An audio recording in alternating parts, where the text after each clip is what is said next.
Hello, இன்றைக்கி சமையல் அறையிலேருந்து உங்களுக்கு காட்டித்தர போகிறது எல்லாருக்கும் ஃபெமிலியரான ஒரு குழம்பு தான். ஆனால் என்னோடய மெத்தட் கண்டிப்பாக டிஃப்ரெண்ட்டாக இருக்கும்.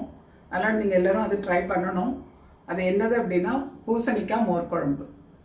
அதை பார்த்துட்டு கண்டிப்பாக ட்ரை பண்ணுங்கள். பிடிச்சதுன்னா ஷேர் பண்ணணும். அப்புறம் இன்னும் போடுற வீடியோஸ், போஸ்ட் பண்ணுற வீடியோஸ் கிடைக்கணும் அப்படின்னு தான் நோட்டிஃபிகேஷன் கிடைக்கிறதுக்காக பெல் ஐக்கான் கிளிக் பண்ணுங்கள். என்னோட சேனல் ஃபஸ்ட் டைம் பார்க்குறதா சப்ஸ்கிரைப் பண்ணவும் மறக்க வேண்டாம். எனக்கு இல்லை கமெண்ட்ஸ் கொடுக்க மறக்க வேண்டாம். தேங்க்யூ.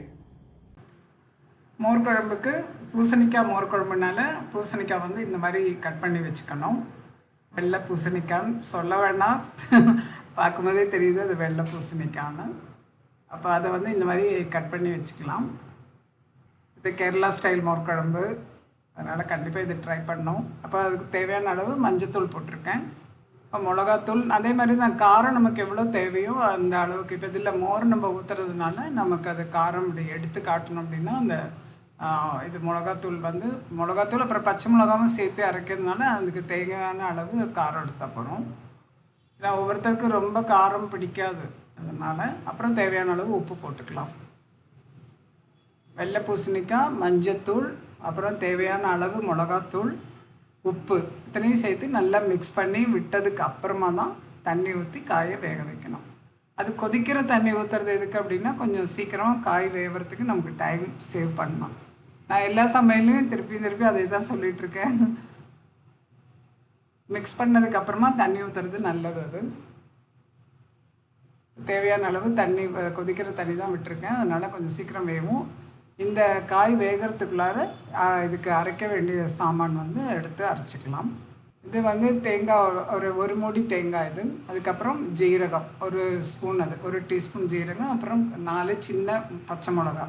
திருப்பி நான் என்ன சொல்ல வரேன்னா காரத்துக்கு தகுந்தபடி பச்சை மிளகா ஆட் பண்ண போகிறோம். ஏன்னா மிளகாத்தூளும் நம்ம போடுறோம், பச்சை மிளகா ஒரு மிளகாவும் சேர்த்துக்கலாம். ஒவ்வொருத்தரோட காரத்துக்கு பொறுத்த மாதிரி யூஸ் பண்ணிக்கலாம். ஏன்னா தயிரும் ஊற்றுறோம் இல்லையா, இதுக்கு மோர் குழம்புனால மோர் ஊற்றுறதுனால அதுக்கு தகுந்தபடி எடுத்துக்கலாம்.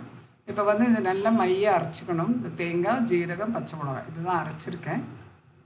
காய் வந்து நல்லா வெந்ததுக்கப்புறமா வெந்தாச்சான்னு பார்த்துட்டு இதை சேர்த்து கொடுத்துக்கலாம். காய் வெந்ததும் இந்த அரைச்சி வச்ச தேங்காவை நம்ம இதில் சேர்த்துறோம். அதுக்கு கூட நான் என்ன பண்ணுவேன்னா இந்த மிக்ஸி கப்பில் பாயில்டு வாட்டர் தான் ஊற்றி மிக்ஸ் பண்ணி, இதெல்லாம் ஒவ்வொருத்தரோட விருப்பம். வந்து நான் சமையல் கொஞ்சம் சீக்கிரம் ஆகிறதுக்காக நான் வந்து என்னோடய சமையல் இதை சொல்லித்தரேன். ஒவ்வொருத்தரோட விருப்பத்துக்கு தகுந்தபடி பச்சை தண்ணியிலேயே காய வேக வைக்கலாம். இந்த தேங்காய் அரைச்சதை பச்சை தண்ணியாலேயே மிக்ஸி கப்பை கழுகி ஊற்றலாம். எல்லாம் அவங்கவுங்க விருப்பம். அது தமிழ்நாடு மோர் குழம்பு கொஞ்சம் டிஃப்ரெண்ட்டாக இருக்கும், கேரளா மோர் குழம்பு வித்தியாசமாக இருக்கும். இது கேரளா ஸ்டைலுங்கிறதுனால நான் என்னோடய சேனலில் இது ஷேர் பண்ணலான்னு நினச்சேன்.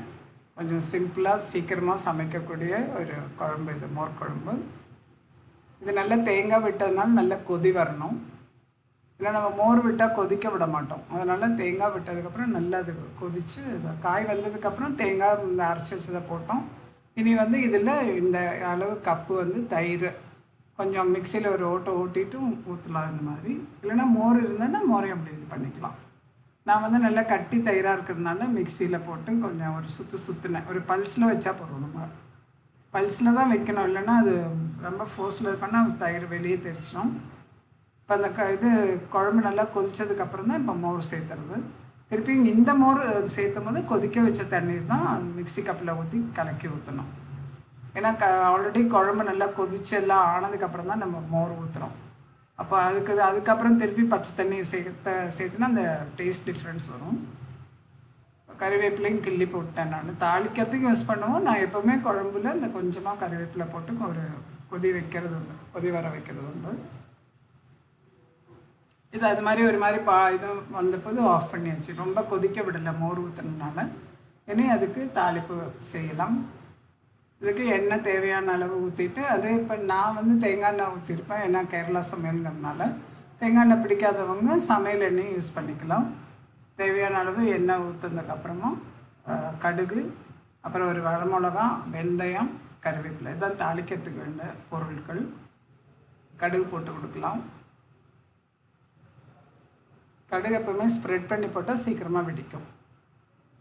அது வரமிளகாவை ஒரு மிளகாவை கிள்ளி போட்டுக்கலாம். வரமிளகா போட்டதுக்கப்புறமா வெந்தயம், ஏன்னா வெந்தயம் சீக்கிரம் கரியிறது, அது சின்ன ஒரு ஸ்பூனில் வெந்தயம் போட்டிருக்கேன். பெருங்காயம் போடுறதில்ல, நம்ம மோர் குழம்புல நாங்கள் பெருங்காயம் போடுறதில்ல. இது நல்லா டேஸ்ட்டாக இருக்கும். அதனால் எல்லோரும் கண்டிப்பாக ட்ரை பண்ணணும். கொஞ்சம் ஈஸியாக சிம்பிளாக சீக்கிரமாக பண்ண முடிகிற ஒரு மோர் குழம்பு இது.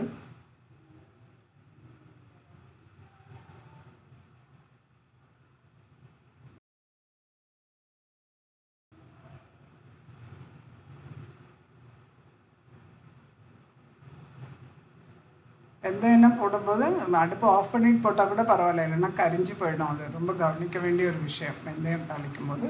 இப்போ நான் மாற்றியாச்சு, உப்பெல்லாம் எல்லாம் டேஸ்ட் பண்ணால் நல்ல டேஸ்ட் இருக்குது. அப்போது நான் சொல்லி கொடுத்த அதே மெத்தடில் செஞ்சு பார்த்துட்டு பிடிச்சதுன்னா வீடியோ ஷேர் பண்ணுங்கள். ஃபஸ்ட் டைம் வந்து என்னோடய சேனல் பார்க்குறதா தான் சப்ஸ்கிரைப் பண்ணுங்கள். தேங்க்யூ.